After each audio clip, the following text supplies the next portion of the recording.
I am the big tank. On the battlefield of life, nothing's harder than a tank.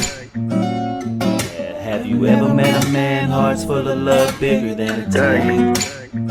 Big tank. He served in a few wars, he's a veteran that stands for a cause. For the best interviews and news, just keep it glued to the tank. I am the tank, big BigTank Talk. Tank. BigTank Talk.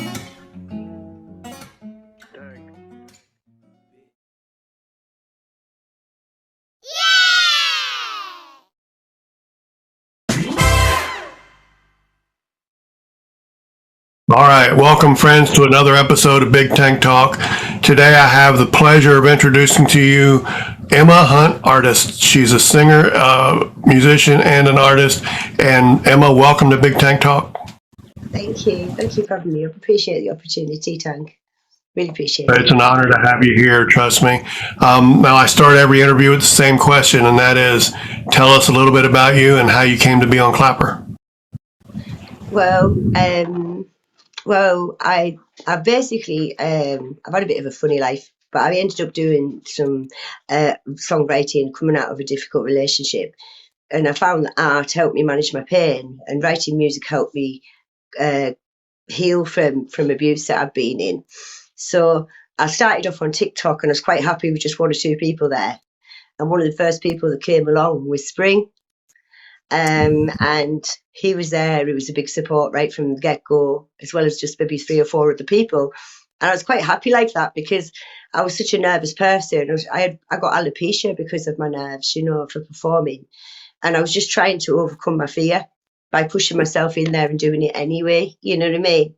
And then it got to a point where I wasn't happy with 3 or 4 people there. And and Spring considered bringing me to Clapper, and he introduced me to everybody, and the rest is history. That was just 3 years, 3 months ago, just about, I think. Yeah, so that's how long I've been here. And since then, it's been a bit of a roller coaster, but it's been wonderful as well. Wonderful, all sorts of things. It's been amazing for me being here. Yeah. Okay, now I know, and in the introduction I said you were a singer, musician, and an artist. I want to get to the art stuff, but I want to start with the musical side. So, which came first, playing an instrument or singing? Well, both of them I played with as a child, but as an adult, because I did my first commission when I was 11 for my art, and I was playing an instrument probably about the same time.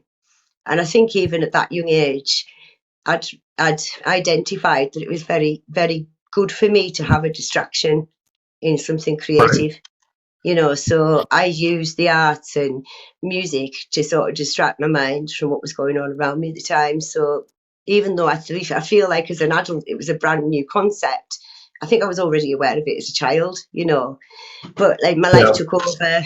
I went into radiochemistry, into the nuclear industry. Did very well. I moved away from the area, did very well, but then I got sick. I spent 10 years on fentanyl patches with sleep apnea, not doing very much of my life, just staying in bed and fighting to try and get a diagnosis, because I couldn't get a diagnosis for what it was that I had wrong with me, but I knew there was something wrong. But all they kept doing was just giving me more and more painkillers, which was dumbing me down more and making me less of a pain in the ass, you know what I mean? Because I wasn't picking the phone up regularly, because I was like, ugh. Here's the thing: painkillers don't cure anything. They just mask whatever's wrong. The thing is, right, they only work as well. They don't work for chronic pain because they become like less efficacious. The more that you take them, you need more of them. Right. And I ended up with sleep apnea because of it. So they sent me to a pain management clinic, and I thought it was a cross-cutting exercise. I didn't really identify that I was actually addicted to this medicine because it was given to me. Do you know what I mean? But then they started reducing, and I've really, really protested. But the moment I started reducing just one of them, I realised I wasn't present at all. I just wasn't present in my life. I wasn't awake. Everything was 2D and sepia. And suddenly I started seeing colours and everything. So I started doing the artwork 6 years ago because I needed to manage my pain, because I needed an alternative to deal with my pain. And thank you, Leah. And it worked. Thank you, Leah. Oh, thank you so much. And it actually really worked for me because the moment I realised that, I wanted to go out and teach everybody, let the community know how this was such a good. It's also very empowering because it's very simple and achievable for anybody. Right. And anybody who's got like low self-esteem, like at the Women's Refuge that I've volunteered for, for many years, they're the kind of people that it really benefits because, they've been told for many years that they're worthless or whatever, been given all this hate. And then in the moment, like when they realise they can do a piece of artwork they never thought they could, they got up and got their life back and realised that they have more power than they thought they had, but it's the distraction as well from you thinking. So let me ask you, what instrument do you play? Gentlemen, to put your hand up. Excuse me a minute, Emma. For the gentleman to put your hand up, this is an interview. It's not a live to just bring up people in a box. I'm not bringing anyone else into the box right now. It's just me interviewing Emma. Thank you for being here. Please take your hand down. All right, Emma. And I believe the question was what instrument you play. Yeah, I play. As a child, I play the piano. I can play the piano a little bit, even though it's really rusty. And I played the clarinet when I was a child. And I picked up a left-handed guitar, electric, when I was 11. And all the boys were so much better than me. I felt overwhelmed and gave it up and sulked. So I didn't carry on with that. So now I play electric guitar and ukulele. So you've got electric guitar, acoustic, and ukulele. Yeah, that's where most of my music's written. Yeah. And you say you started singing about 11 or younger? I started painting probably. I could tell you a funny story about it because it kind of explains. I'm sorry, Emma. I asked when you started. When did you start singing? Oh yeah, when did I start singing? Well, publicly, I've always sang. I've always enjoyed singing. I used to sing at school, but I was actively discouraged from singing by my family. So that didn't start until I started writing music. All right, I think we're going to. I am going to jump into the art side because I know Tina is just trying to ask you questions. So before I get to her question, when did you first realize you could paint? Well, we'll go back to that, right? I always wanted to impress my mum. It's a bit of a sad story, but I always wanted to impress her. And I started at school doing a few things, and they noticed I had a bit of an aptitude for perspective at a very young age and things like that. So I was getting praise in my schooling. And I picked up some little sort of photographs of squirrels, like little cutouts and stuff like that.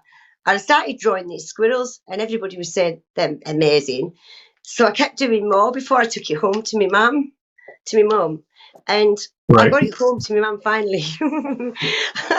And she laughed at them and said they were deformed.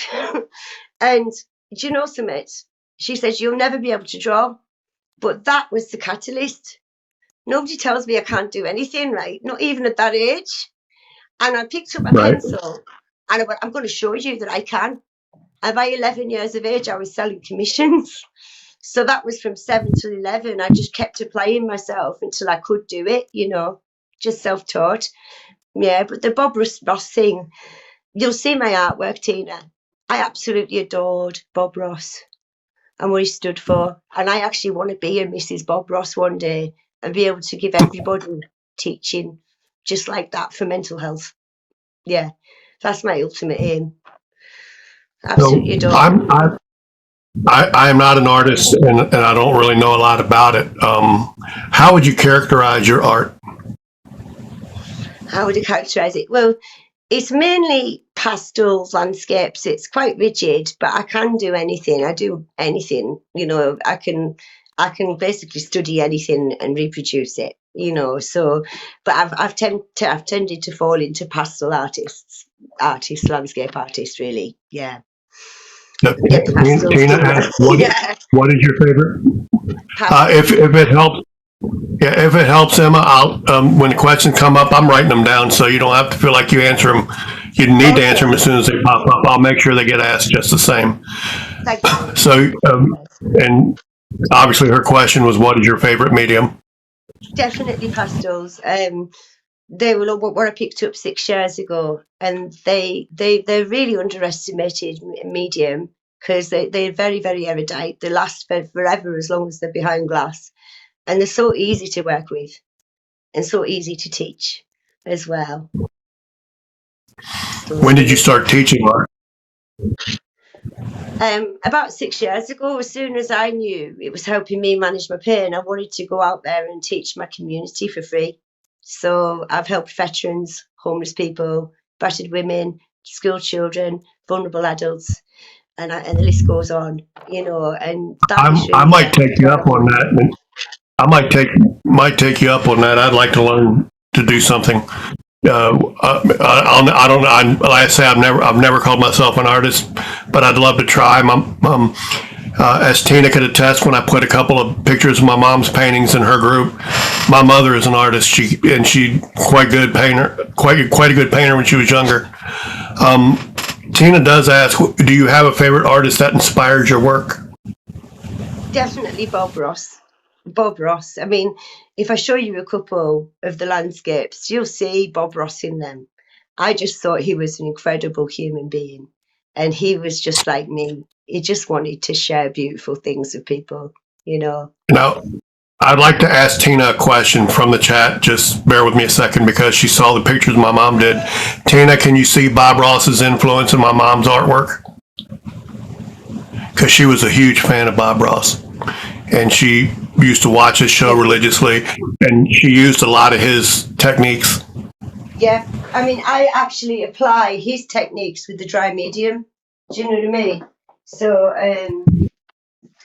it's very funny because obviously it's not oils, but you really just all you're doing is moving pigment around.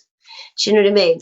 If I knock this up down a bit, so it's not reflective as much, you can. Right. That's a really beautiful piece, Emma. It's really hard to see, and I'll take it out so you can see better. But you can see I've got loads of them that look so much like Bob Ross, and when I moved away to do my radio chemistry, my dad used to send me video recordings of all of his shows, so I could still get my fix of Bob Ross. I loved him so much. Inspirational person. Yeah. Yeah, Bob Ross is particularly inspirational to me because Bob Ross was a veteran too. Yeah, he had a very interesting life. Do you know that he changed his accent to sound a little bit seductive on purpose? He didn't sound like that in real life, Oh, I'm sure. painting, and it was all very much engineered for the masses, That behind her, Ronan, that's a tapestry behind her. And this is a piece of your artwork, right, Emma? Yeah, this one's going to America. This one is. That is absolutely beautiful. Yeah, oh, thank you. Yeah, I mean, it's just so I mean, it's actually got a little bit smudged because I pulled it out, but it's okay, it will live. Yeah, it's very, very simple to do and very easy to teach. I've never had anybody say they couldn't do it. Do you know what I mean? I've never had anybody say they couldn't. And I've taught people of all abilities. Now, you've done many pieces of art in your lifetime, correct? Yeah. I mean, probably hundreds. Yeah, I've probably sold. Okay. So this next question is not going to be easy, but what would you consider your finest work of art that you have personally done? Well, or can you? Not so difficult. And I've got it right here. Hang on. Actually, two of them. It's a great question. Yeah. I've got them right here. And now I won't sell these until I get to a point where I'm able to engage a really good gallery, because they're worth so much more to me than what I sell my usual ones for. This one's of Tokyo. That is amazing. That's a beautiful piece. I love that. It's a cross between these two. So that's Tokyo. Right. And this one is Hong Kong Central.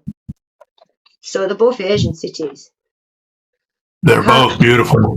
I don't know which one I like the most, really, out of those two, but they're my Well, if you've favourites. done hundreds, to be able to say it's one of these two is pretty remarkable to me. And they I know. both are truly, truly amazing pieces of art. If you see, I mean, the thing that I love is like happy little accidents, as Bob would say, right? If I put my finger on there, you can see, am I getting that close to the screen enough? Can you see the little person? I can see it. Yeah. Right, well, that little person, you can see how tiny they are. And pastels are big and lumpy, like nearly the size of your fingers. Things like Right. that don't happen easily, but it kind of sometimes just happens. And it looks incredibly detailed, but I was very lucky for it to land like that, you know, and I love when things like that happen. Tina Yeah. says that's a great use of light. Thank you, Tina. Yeah, so probably one of those two. But they're not for sale at the minute. No. Yeah. Tina asks, is there a style of art you don't like? I would say abstract pisses me off a lot because abstract is usually middle class people that just dawble and they've got the contacts. You know what I mean? But having said that, I can still appreciate it. But it's just that the way that I see abstract sometimes is, you know, some artists are not being really being artists. They're just sploshing. You know what I mean? And like when you see like a banana that's been sellotaped to a wall and it's worth $30,000. And that's all it is. It's just an installation of it's like that insults me as an artist because what the heck, you know, somebody just stuck an banana on the wall and it's worth $30,000. Come on. Or more. Yeah. I agree with you. I agree with that. Yeah. That's not art. I mean, I've heard it said, you know, the person's definition of art is as wide and varied as there are people, but yeah, something like that which doesn't take any skill or any degree of thought, really.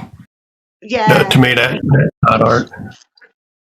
Thank you. Welcome in, Frank. Good to see you. I wanted to go back into the music side for a minute. How many songs have you written, would you estimate? Well, finished 236 in 5 years. And when did you write your very first song? Do you remember that? When you wrote your very first one? Yeah, I do, yeah. I mean, I did actually write a little piece of music on the keyboard when I was a child, but it wasn't really a song. Welcome in, Grid. The very first song was I was just picked up the guitar because I fell in love with somebody and I wanted to know what it was like to be like him, to sing and play. And subsequently that ended in abuse, which brought about the songwriting because that was my way of healing from the situation because I was just left with the guitar. But the very first one I wrote is a regional one. And I picked out places that I painted and put them in their first song. So it was a regional one. And it was actually kind of bittersweet Christmas song. Yeah. Right. Now I've heard you perform many songs since I met you the first time. Do you have a favorite song to perform? Well, yeah, probably. Just because it's honed as a performance on screen, the way I see it anyway, is probably Huff and Puff because that's with a track. And I've gone from being somebody that was just sat on my sofa with an acoustic, looking like a shitting whippet, excuse my French, to somebody that's looking confident and in control and performing and giving you the story of the music. And that's ultimately what social media has done for me. Because that positivity of people have drilled into me to make me feel comfortable, to try harder, to get better. I am a product of everybody here, you know what I mean, that's ever supported me or ever said a kind word. Because it allowed me to build my confidence and be able to do what I do now. Yeah. No, and I'm hoping maybe before this interview is over, I know you played a song recently for me. I can't remember exactly what it was called, but it had to do with something about getting followers on TikTok or something. Oh, yeah, I'm a TikTok host. Yeah, that was from my recent experience of being a live host on there. Yeah. And it kind of goes outside of how I usually run these interviews, but I would certainly love it if you'd like to perform that here during this interview. Sure. Yeah, no problem. I can do that. It's the truth, though. Do it Yeah. now, or would you like to do that right now, or do you want to stop later and do it? I need a moment because I've had to charge up my iPad because I left my phone. So, Okay, no because what I problem. was going to do, but I mean, it's up to you. I could still do it if we've got time. I basically put like 7 silent movies of my art together, and they're only ever meant to be played together, like live, because the Right. artwork tells the story of each song. So I'm all set up for over there. But if you give me a minute, I can pull the track up. So Yeah, well, maybe go ahead. because this is one of these things that takes forever to kick into life. You know what I mean? Understand. So whatever next. I love the fact that you can weave your art with the music side, and that you can weave those together, and it does a really good job, I think, of telling a story. Yeah. So Yeah, it is. It's a good. I've always had a dream of being able to combine the two, and I suppose so that's the best way that I can do it. Is while use you're setting up, let me ask you this. I know because you and I are friends. I know you're in the UK. May I ask, generally speaking, what part of the UK? Yeah, I'm from the northwest. It's called the Lake District, and if you look it up, you'll see why I'm a landscape artist. It's such a beautiful place. It's like a mini Canada. Yeah. It doesn't get as cold as Canada, but it is a very beautiful place to live. Yeah. Mm.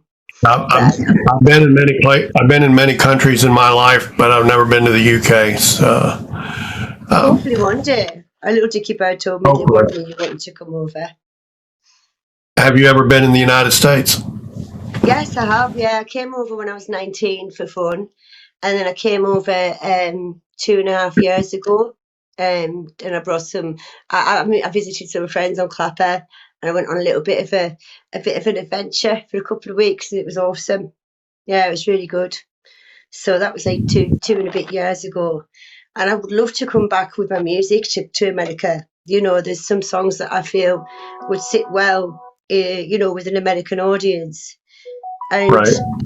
I don't know why, but I've always felt like the Americans have always got me more than the Brits. And it's like a mutual love affair between me and the Americans and me. I think that the Americans like my quirkiness better than the Brits do. Probably. 'Cause I'm a bit out there, out the box. You know what I mean? So I think that a lot of people. Yeah, I don't know a lot of Brits, Emma, but a lot of them that I do know are, for want of a better way of describing it, proper people. If that makes sense. Yeah. Yeah, I So, mean, I think that like like we speak the same language, but culturally we're very, very different peoples. And we right. forget that because we're Western. So it's like the toilets; they're the same, but they're not the same. Right. I understand. Yeah, but So, is it your objective? While you're setting up, I still want to keep asking questions. Is it your objective to become famous for your art and your music? well, the thing is, right? You should never ever mistake ambition for greed, because I know I can help people. Tank, right? My lyrics touch people. My artwork, I can teach and give people that space to just lose their thinking for a little bit, and I can give them the ability and the confidence to paint online or one-on-one, because I've done it online through COVID for free and everything else, and it translates so beautifully. And ultimately, yes, I want everyone to have access to me so I can help them, and that is it. It's never been about what I can get; it's about what I can give. And I'd much rather my face wasn't on screen. Do you know what I mean? But unfortunately, that's the trade-off. It has to be me at the front of it. I'd much rather hide. It's easier, But I don't want fame. I just want to make a big impact while I'm alive. Because I know I I can. understand that. Yeah. Mm. So that's ultimately it. Yeah, it's not about fame. It's about making the broadest impact that I possibly can with what I've got to offer. So since you are a veteran of both TikTok and Clapper, I'd kind of like to get your take on what you see as the most significant difference between them. TikTok and Clapper. The significant difference between it. Well, there's so many. You know, I mean, Clapper, I feel more home. You know what I mean? TikTok is business. That's the difference. Yeah. You know, because Yeah, I also TikTok it does not have that community it doesn't. There's a involvement, lot more. community feel that Clapper does. It's a lot more like we're working for each other to get to a common name over there, because it's all about the gifts. It's nothing to do with any talent that you got. And that was why I Right. wrote this song, because obviously my experiences, I could get there again. We got to the top of the top. We couldn't level up. We got to the top of the leagues in A1, and we got 3 fragments, which meant we couldn't get anything more higher. But I didn't like it. Compromised Welcome in, my Emma music, Jo. and it compromised my values, because I'm not here for the money. I used to re-give to help other artists out instead. You know, so that money got apportioned out to help other artists be seen. It's never been about the money, and I hated the fact that that's all that mattered. And that is Yeah, ultimately, I couldn't do it welcome in, anymore. Mike. Yeah. I'm not saying I won't do it again, but not in a pressured situation. If it happens, it happens. If it doesn't happen, I'm okay with it. You know what I mean? I do. Yeah. Because people want to give to show their appreciation. It's just that you're there, and that means the world to me. You didn't need to do another thing. That was enough. Just being there, listening, Right. hearing me sing. That's enough for me, you know. So, anyway, I guess let's do this song. Okay. So, anyways, like, it goes right into that, doesn't it, really, Tank? So, this is like kind of from my experiences, and it's the absolute truth of what being a TikTok host is like. And it's called I'm Your TikTok Host. It's one of my newest ones. I think it might be my 230, something like that. But it's a lot of fun. All right. Here we go. I just got to find my little. There it is. Let's do this one. So yeah. Go ahead. I'm going to mute while you do that, but I'll be right back when you're done. I'll be right back in a second, because I just realised I haven't got the piece on. Hold me a second, just hold me. This is what happens when you're mobile all the time. Things get put in different places. There we are. I've got it. Get straight with it. Sorry about that, Tug. Yeah, so this is about the worst kind of TikTok hosts, really. You know, it's a fun song.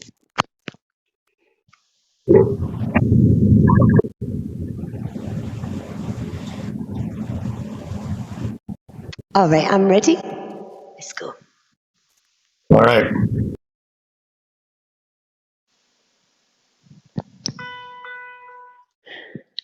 Oh, I'm not ready. Blooming heck, I'm sorry about this. Technology. It's fell off the Bluetooth. Won't be a minute. Oh, God. I hate this thing. It's ancient. Bluetooth. Samsung. There you go. Come on, get on with it. That's brilliant. Okay, we'll try again. Here we go.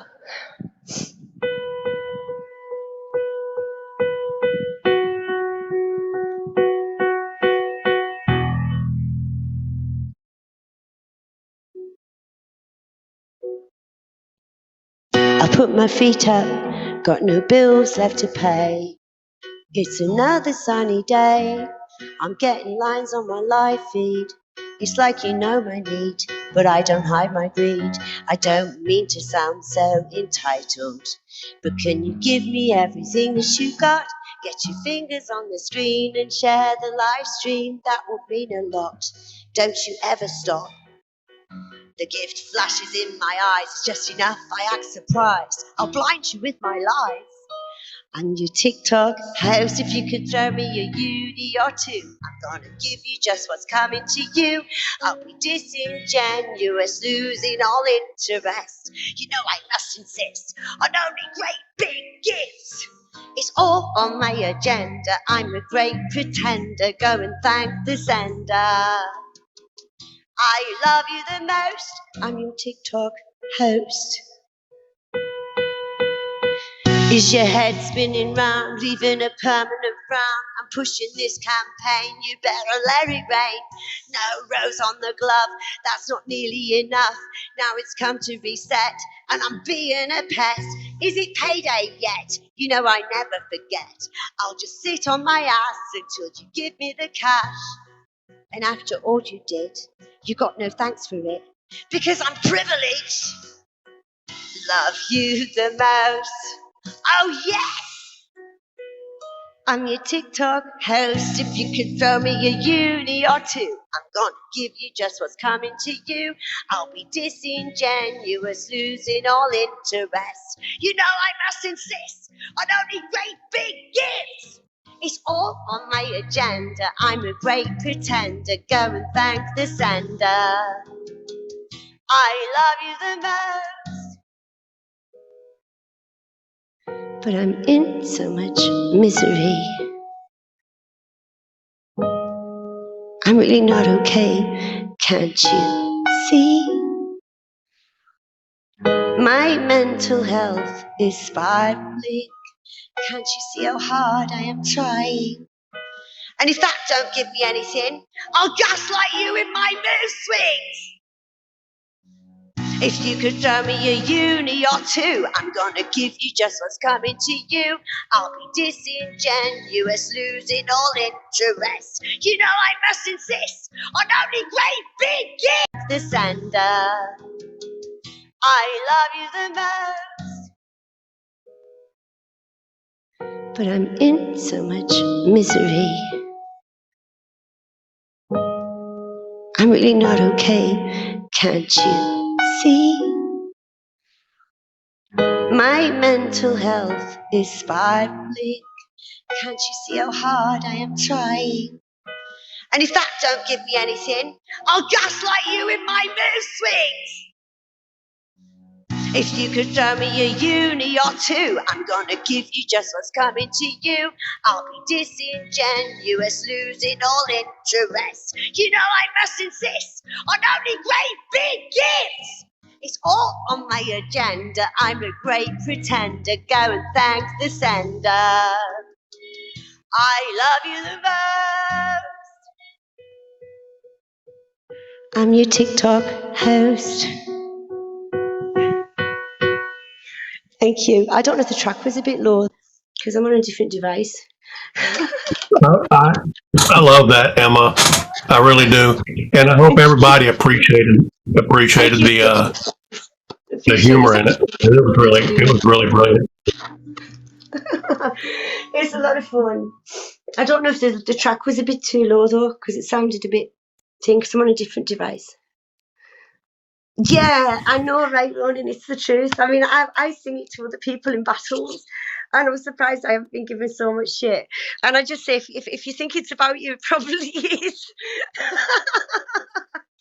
But there is lots of people that do that, and that's the thing I couldn't stand about it is people being disingenuous, just trying to manipulate people for gifts. It's just horrible. You know what I mean? Like, I there's got to do. be I easier don't. ways I to don't make understand it myself. Yeah, I thought it was low. It's just I'm on the iPad thing. Yeah, never mind. We did our best. All right, folks. The love train just came in, so I think it's a good time that we discuss the love train. So, Emma, you've been here for the beginning of this. Tell us what the love train is all about.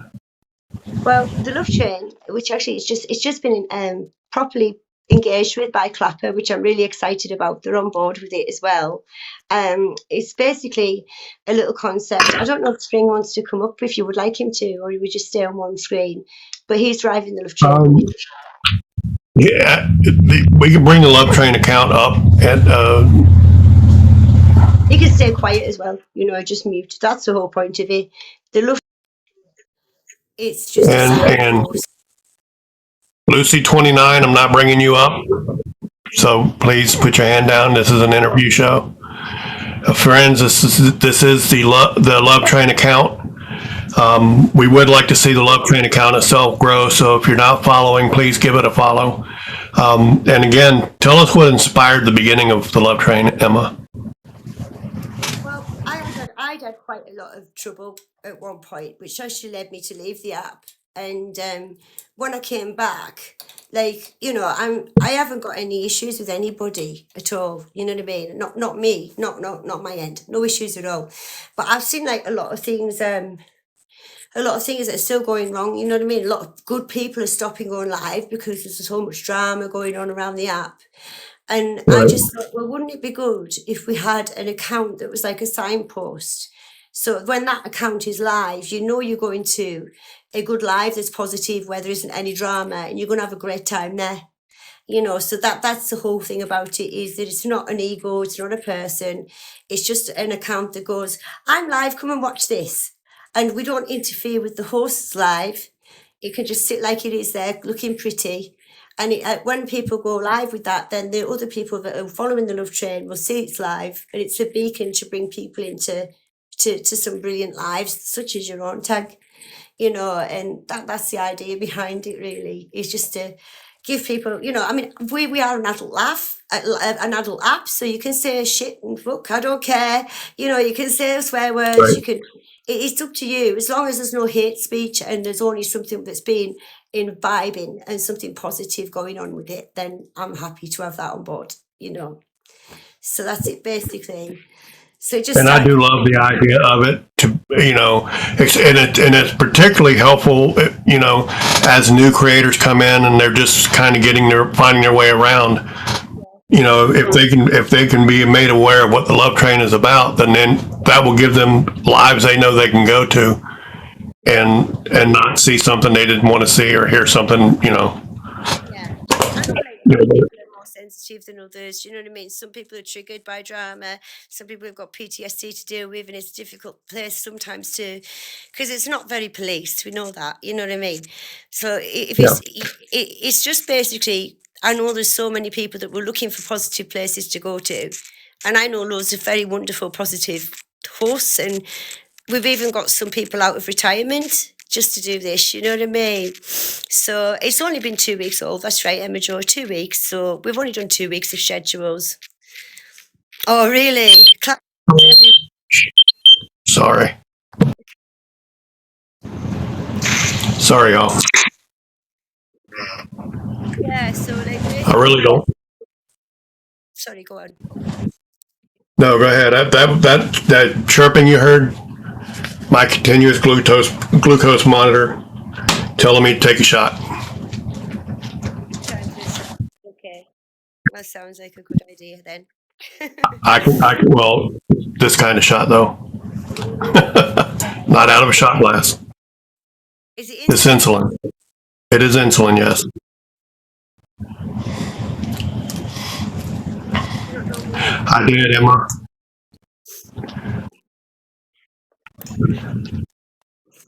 Yeah, but that's it basically. Yeah, sorry, I don't think I answered the question. Yeah, so the Love Train thing, you know, it is just a signpost to good lives, and hopefully we're going to work with some more wonderful creators soon. And Clapper, I would like to. I've told you in our conversation I love the idea of it. I really hope more people get on board with it. And if nothing else, you know, even if they're not a part of the Love Train team, to be on board enough to recognize what they're about and recommend to people.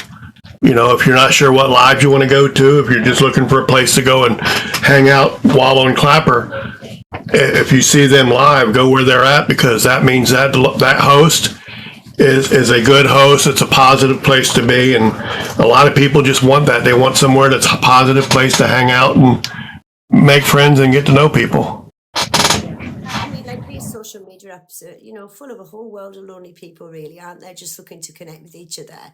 And, you know, the drama seems to get a lot more airtime on all these video apps. I don't know if it's the algorithm, but I suspect it is, which is a shame, because there's so many beautiful souls on here that you don't see, you know, enough of, that don't imbibe you, that don't get to give you that opportunity. So we are the algorithm. All we've got to do is change our habits, and then we'll start seeing things rise to the top, you know, that are really worth knowing. So, Right. you know, So hopefully it's going to be successful. And yeah, I'm really looking forward to sort of shaping it. There's other people wanting to come on board, obviously. And, we had a bad week this week, though. Everybody was sick or something went wrong. But that happened. That happens, though. Yeah. That happens. This is social media, so. Live every day at 8 a.m. CST. For an hour or so, maybe more, depending on the creator. But we're also building in now different slots as well, so that it's going to be live a lot more frequently with more creators over time, potentially. And as I say, Clapper have got behind it. They want to showcase us. And they absolutely love the idea and they want to support us. So that's absolutely brilliant news as well, So It's good that Clapper's behind it, because it can only benefit Clapper to offer a place or an offer a means for people to find a positive live to go and spend time in. Yeah, absolutely. And I only deal with people that I know I can deal with. Do you know what I mean? As well, I don't want people in groups where there's drama before you even start. So you'll know every creator that's involved, and you'll probably agree with me. They're not drama people, and they're not going to have rows with me. They're just going to have discussions. You know what I mean? Right. And that makes everything easier. Yeah. So I have to ask you, Emma, you do so many things. Do you ever find a frustration with not having the time to do the things you want to do? To be honest with you, I'm doing exactly what I want to do all the time, Tank. Okay. You know what I mean? Because I need to make memories, because I know there'll be a time where I can't do what I'm doing. And I am rushing around, indulging everything that I want and need. No, not want to need, but like experiences, basically. So right now, that's what I'm making the priority, is what I need, to feel good and feel happy. So at the minute, it's not frustration. If anything, I need brought back into line and back into the real world a bit more, because I'm exploring and I'm doing things that, I should have done in my 20s. To be fair, Emma, what you're doing now, that is the real world for you. You don't you don't let yourself be boxed in by somebody else's opinion of what it is that you should be doing, and what their opinion of what the real world should be for you. And I like that. I respect the hell out of it. How often do you paint? How often do I paint? Yeah. It's become less and less. I did a live painting last Sunday, which is on my desk over there. But recently, you'll find this fascinating. Me and Spring got into a munitions store that has been closed for years, and it was built during the Second World War. And I've been really inspired by the urbex exploration. Like the light on the walls, and it's what I call ugly beautiful. And I can see me sort of really getting into that again and picking up a pace again, because I've got some beautiful stills from the video, and the light is so beautiful. There's a wall that is just covered in bitumen, Tank, and it's got brick exposed, and then there's light cast across it diagonally, and it looks like a piece of abstract art, actually, with bricks in it. And I'm like, that is a piece of art anyway, and nature did that. It took it back. Everything that you do is art, really. It's an art. And even seeing things decay, there's something beautiful about that, when nature grabs it back and starts reclaiming it. You know what I mean? I do. I guess it's not a whole lot of difference when you're a painter, if you want to see the beauty in things, than if you're a photographer. Yeah. And Great thing to do as well. That is art as well. It's having that vision. You know what I mean? there are a lot of people that do very well, because they can look at something we see every day and see the beauty in it and capture it in a photograph. That is an art. That's a skill. That's not something everybody can do. Excuse me for a second. Karen, I assume you put your hand up on accident. That's Rockin' Horse. She knows this is an interview show. Welcome in, Kimmy Giggles. No problem, Karen. I was just making sure. But yeah, I suppose like I am at the minute. I'm just managing myself, getting through life best I can, coming to terms with a few things that are going on with me, and so it's always been more about the music. But right now, it's not even as much about the music as being out in nature, and appreciating nature and being part of it and being grounded and appreciating the things that are around me more. I'm sort of like really exploring wilderness and exploring independence, probably for the first time, because I've got a disability. I've always been codependent, but I've started to realise it's only pain. And I just take one foot in front of the other. It's only pain. It's only pain. It's only pain. It's only pain. It's only pain. I'm only joking, but yeah, I just have to keep going. Yeah, I've got to at some point. No, I know, for example, Ronan has heard me say what I'm about to say, but my perspective, because I live with pain 24/7, as you know, but my perspective is you got to be living to feel pain. My dad's been gone since 1990. I'm sure he would love to still be around and be in pain. So while the pain is frustrating and it is somewhat limiting for me physically, I appreciate the fact that I still wake up every day. And maybe it's because of the health history I've had in the last 5-6 years. I just appreciate things and getting out. My happy place now is in my yard. I live in a home with almost 4 acres of land around it. So my happy place is in a nice, any day but winter, because it's too doggone cold in the winter to do it. But to get out and just enjoy what I have and the beauty around me. There is an eagle's nest with anywhere from 2 to 6 bald eagles, American bald eagles in it, that fly around outside of, above our yard and above the land across the street from us.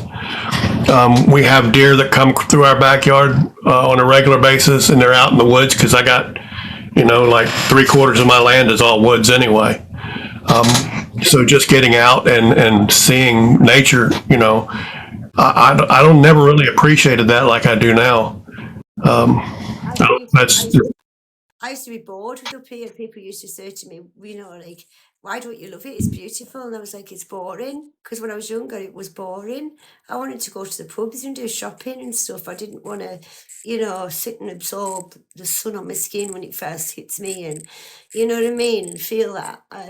But I'm the same as you, Tank, like this is the curse of an artist. I mean, counting your blessings. Number one, counting your blessings is a secret to happiness. Gratitude. Absolutely. Welcome in, Nisi and Kimmy Giggles. I sure did check out your song. And then number two, out of all of that as well, I'm the same as you, right? Like it's the curse of an artist is I do have pain, but I'd rather feel, but I have to accept that pain comes with that. You know what I mean? So it is what it is. Yeah. Yeah. Oh, Ronan, I got to share that. Ronan just typed in, he said, Neil Peart, who was the drummer for Rush, who died recently. He said, I want to look at life in the available light. I really liked that. I thought it was very good, Kimmy. I thought I mentioned it or messaged you and told you. If I didn't, then I apologize. That's really a profound statement he made, Ronan, and I really like that a lot. I have to ask, Emma, because we've talked quite a bit. One of the objectives I have with my time on Clapper is I would love to eventually own a piece of art from all my artist friends. So do you sell your art? Yes, I do. Yeah. I've got a website, EmmaHuntArtist. Yeah, I'm on all. Can I get you to send me that in a message, because I'll forget by the time I get a chance to write it down. But if you can send that to me and I'll check it out. It is I only own one piece of art from all of Clapper's fabulous artists right now, but I do plan on fixing that and starting to build my collection.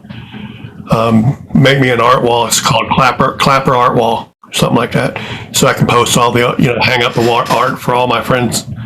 I'm really looking forward to building that collection.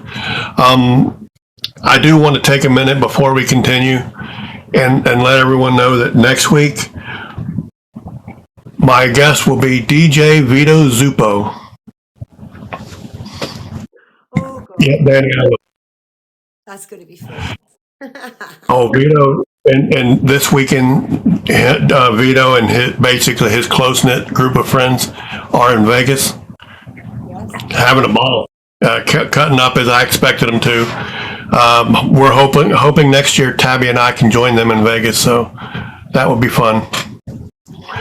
But you can probably expect a question or two from me of Vito about their time in Las Vegas. Well, what days in Vegas? What goes on in Vegas stays in Vegas. So we're going to have to fix that and say what happens in Vegas occasionally ends up on Clapper. Tank, I'm so glad that I grew up in an era when people didn't have video phones and stuff like that, where I could go to the pub and make a tit of myself and not worry about it showing up somewhere. I'm grateful for that. Because if it was about now when I was in my 20s, you know what I mean? Like, I had so much fun when I was in my 20s. And like nothing dodgy or anything, but just getting a bit drunk and stuff, having fun like you do when you're younger. I wouldn't want to here. Well, while in my 20s, I was a U.S. sailor. I was in the Navy. It was through the Navy that I visited all the countries that I've been to.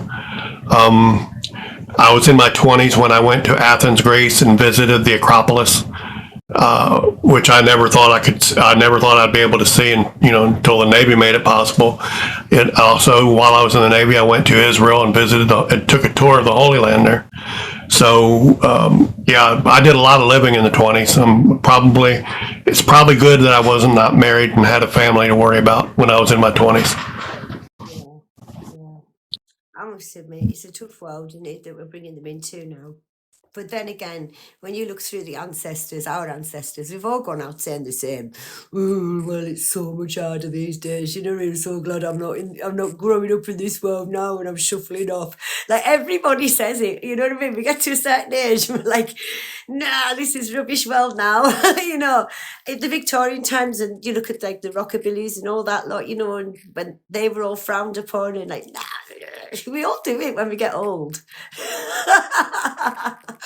That is true, but again, like I say, growing old is a privilege, and I wouldn't have it any other way. Unlike some people, I don't have any problem telling people my age. Come next Saturday, I'll be 62 and alive and kicking. With a granddaughter on the way in the summertime. So I'm looking forward to that. Are you when you're teaching art, like let's say I become your student and you start teaching me, do you actually do a piece of art yourself while you're teaching the people you're teaching? Yeah. I basically have usually no more than, like, if I do it in person, obviously there's no limit online. So I used to do live videos where we didn't have multi-boxes. I just did a live demonstration, and then people would take it on, and it really translated well. Or if I've teach, which I do regularly here in the community, it's usually a table of no more than 8 to 10, because they need to see you working. And I've got one down there, which is quite a simple one that I did for the Florence Arts, Florence Arts, just locally to me. And it's very, very simple work, but it's meant to be achievable, but it's very, very effective. And it's all self-taught. But I have taken a lot of inspiration from Bob Ross in the way that he used to move the oils around. I kind of do a similar thing with the pastels. So I've developed my own techniques that I now teach, but they're so simple and so achievable. People just don't think they can do it, but the worst thing we ever do is underestimate our own brains. We're capable of anything, like them brains are powerful, I have to tell you, Emma, my mother was somebody who believed she could do whatever she wanted.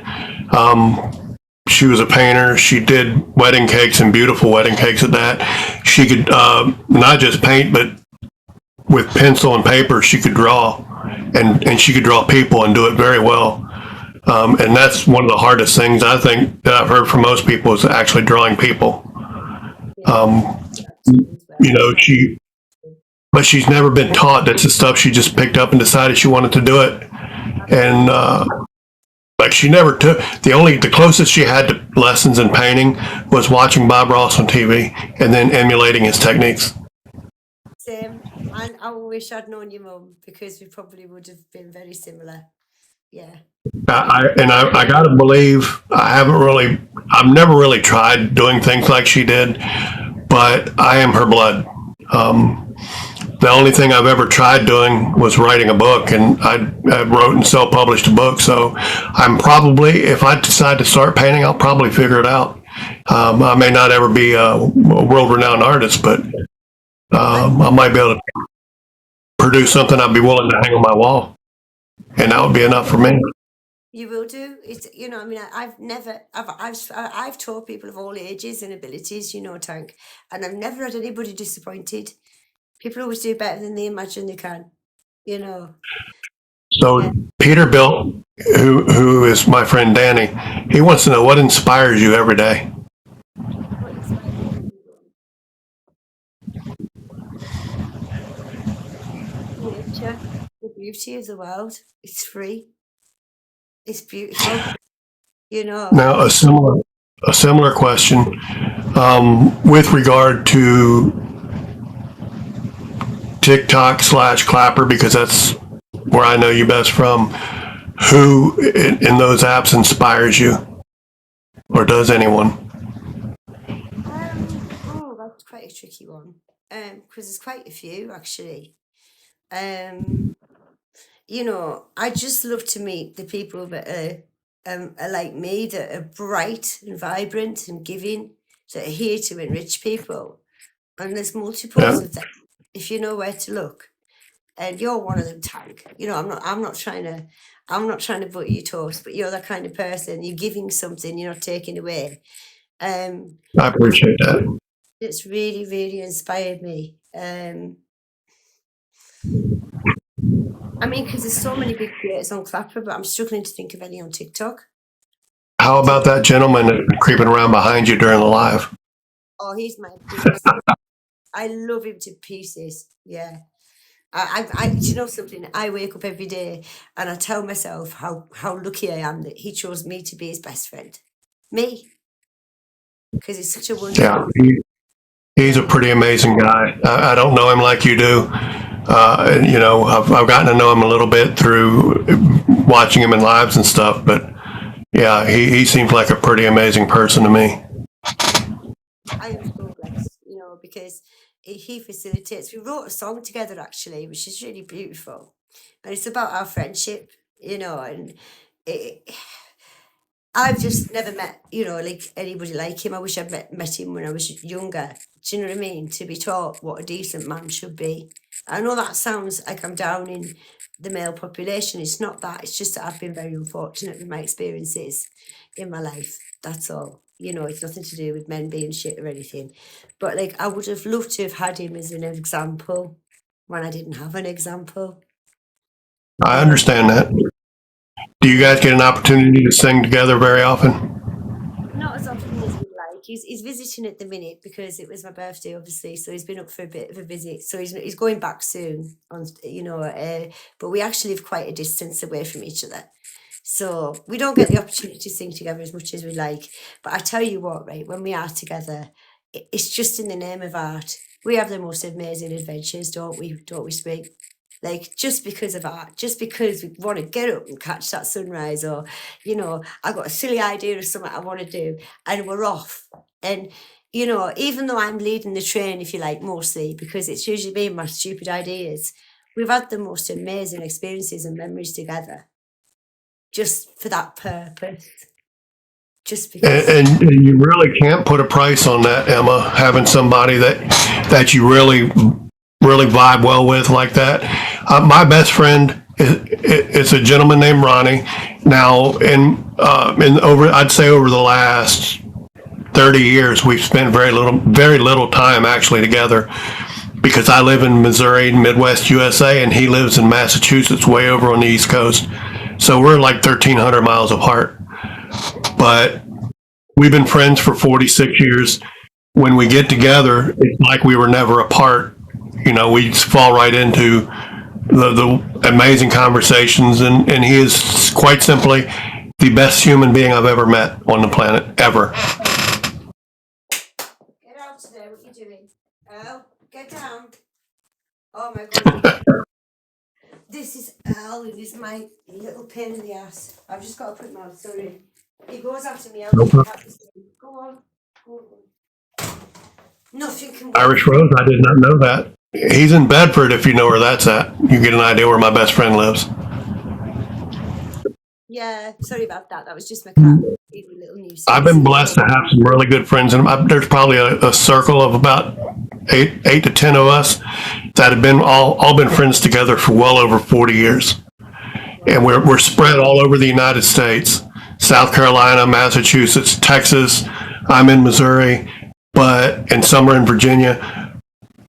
But we are still as solid a group of friends as I've ever seen, and it's a blessing. And you know, it's just another blessing for me to have met so many wonderful people here on Clapper, which is why I started my shout out series that I'm still doing and still have a lot to go. But anyway, Emma, we've been talking for an hour. I want to thank you so much for taking the time to let me ask you questions and to let us get to know you a little better.